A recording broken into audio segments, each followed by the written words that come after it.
देखो question number 80 है ना, स्टार्ट करते हैं।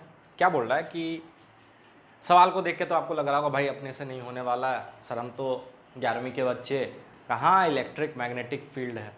बिल्कुल घबराने वाली बात नहीं है। वर्मा जी ने बस आपको चेक करने के लिए कि आप में हिम्मत है कि नहीं, या फिर सवाल देख के भाग जाते हो, इस पर यह सवाल दिया है। क्या बोल रहा है कि किसी भी चार्ज पार्टिकल पे जो फोर्स होता है, नेट फोर्स, बस इतना समझो, जो फोर्स होता है वो फोर्स होता है Q इंटू ई। ये ऐसा समझो कि ये इलेक्ट्रिक फोर्स का हिस्सा है, इलेक्ट्रोस्टैटिक फोर्स, ठीक है।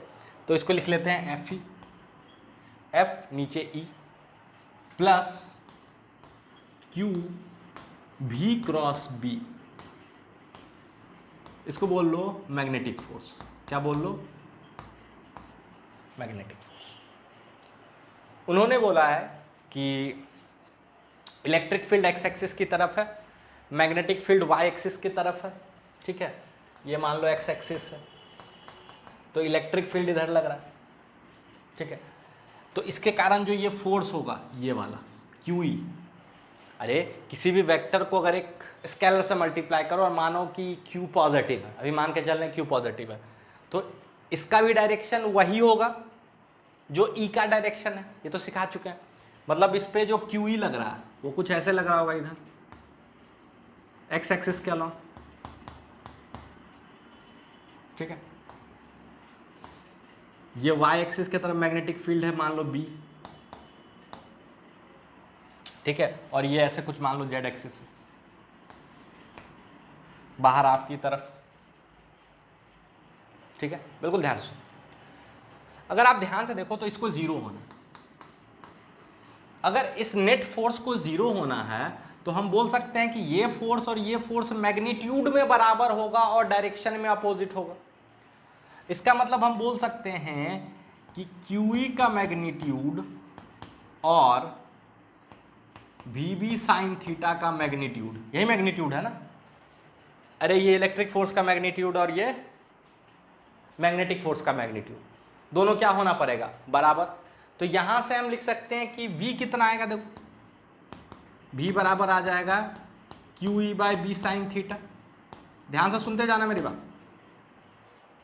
एक और बात बोला है कि भाई v को मिनिमम रखना, और थीटा क्या है? तो सर थीटा v वेक्टर और b वेक्टर के बीच का एंगल, हाँ वेलोसिटी वेक्टर और मैग्नेटिक फील्ड वेक्टर के बीच का एंगल है। अब बोल रहा है कि अगर v को मिनिमम रखना है तो ना तो आप इसको बदल सकते हो, ध्यान से सुनना, अरे ये कहाँ गया, यहां भी q है यहां भी q है, तो ये तो कैंसिल आउट हो जाएगा ना, ठीक है। तो v बराबर हो जाएगा e by B sine theta. हाँ सर, अब v को अगर मिनिमम रखना है तो इसको और इसको तो आप चेंज नहीं कर सकते, ये तो दिया हुआ, सिर्फ क्या बदल सकते हो? थीटा। तो अगर आप इसको मैक्सिमम कर दो तो v क्या हो जाएगा? मिनिमम। और साइन थीटा का मैक्सिमम वैल्यू हो जाएगा 1, कब? जब थीटा हो जाएगा π/2। हाँ सर, ठीक है।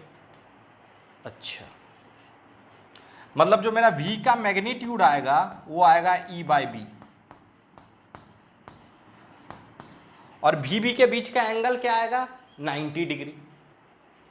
अच्छा, और साथ में ये भी ध्यान रखना है कि v क्रॉस b, ये जो फोर्स है ये वाला, ये इस फोर्स के अपोजिट हो, यानी अगर ये एक्स एक्सिस के अलोंग है तो वो वाला फोर्स इधर आना चाहिए। ध्यान से सुनना, जो मैग्नेटिक फोर्स है ना Q v क्रॉस b, वो इधर आना चाहिए।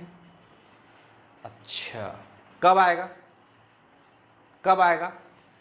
अगर आप लॉजिकली सोचो, v क्रॉस b और b के बीच का एंगल 90 डिग्री, वेलोसिटी अगर z एक्सिस के अलोंग ले लो, z की तरफ ऐसे इधर वेलोसिटी, तो देखो इन दोनों के बीच का एंगल भी 90, और v क्रॉस b इधर, v cross b minus axis क्यों, एक्स एक्सिस की तरफ, क्यों? क्योंकि अगर b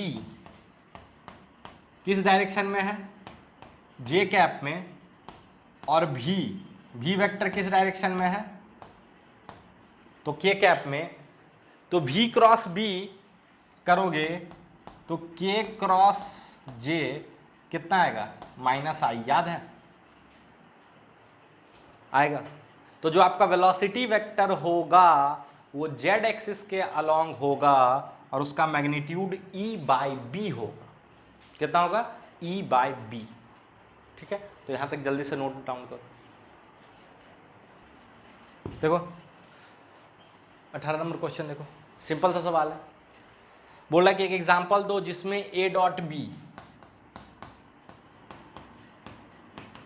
c डॉट बी के बराबर हो लेकिन a वेक्टर c वेक्टर के बराबर नहीं हो। सिंपल सा एग्जांपल बता रहे हैं आपको। देखो ये b है और मान लो एक a वेक्टर है, ध्यान से सुनना, a वेक्टर है जिसका कुछ लेंथ है, इसका लेंथ मान लेते हैं 5 यूनिट है, ठीक है, और ये एंगल मान लो थीटा है।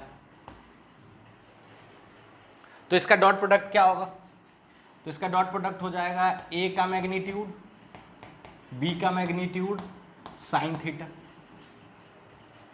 सॉरी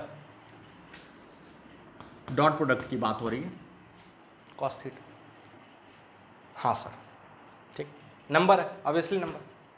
अगर हम इसी लेंथ का दूसरा वेक्टर लें और थीटा एंगल इधर बना दें और उसका नाम रख दें c, c का लेंथ और a का लेंथ बराबर है, यानी magnitude of c is equal to magnitude of a। Magnitude same है बट दोनों का डायरेक्शन अलग है, तो a is not equal to c। ठीक है सर, लेकिन अगर b डॉट सी करें तो b डॉट सी हो जाएगा b इंटू सी कॉस थीटा। अब ध्यान से देखो a और c बराबर है मैग्नीट्यूड में, तो दोनों का डॉट प्रोडक्ट भी क्या हो गया, बराबर, यानी ये हो गया a डॉट b और ये हो गया c डॉट b या b डॉट सी, जो भी बोलो, है ना। देखो दोनों वेक्टर बराबर नहीं है फिर भी उनका डॉट प्रोडक्ट b के साथ क्या आ रहा है, सेम आ रहा है ना, तो हेंस प्रूफ खत्म। देखो